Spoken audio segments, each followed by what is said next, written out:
Dahil sa sobrang siksikan sa mga selda, dumarami ang mga nagkakasakit sa Cebu City Jail. Nababahala na mga otoridad, lalo pat kabilang ang HIV sa mga sakit ng maraming preso roon. Makibalita tayo kay Nico Sereno ng GMA Cebu. Aabot na sa 136 na preso ng Cebu City Jail ang tinamaan ng Human Immunodeficiency Virus o HIV. 88 rito ang patuloy na ginagamot. Ang mga nasabing bilanggo hindi nakahiwalay at patuloy na nakakasalamuha ng ibang inmates. Ito'y para daw maiwasan ang diskriminasyon. Nagduda ta nga dunay nangatakdan diha karon. Kay wa mo gud nagisaba gud diha sud sa BJMP sa tuang City Jail nga dunay mga HIV cases gumikan lagi sa issue of discrimination.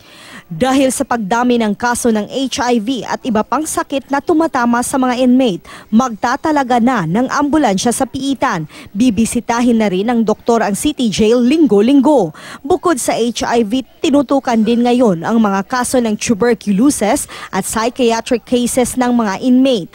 Nagkakahawaan ng sakit dahil siksikan sa mga selda. Sa kabuuan, 4,174 ang mga preso sa City Jail. Sobra-sobra sa kapasidad nito na 1,000 inmates lang. Tiniyak naman ng lokal na pamahalaan na ginagawan nila ng solusyon ang mga problema sa piitan. Ini kay di ta gusto nga mokatap.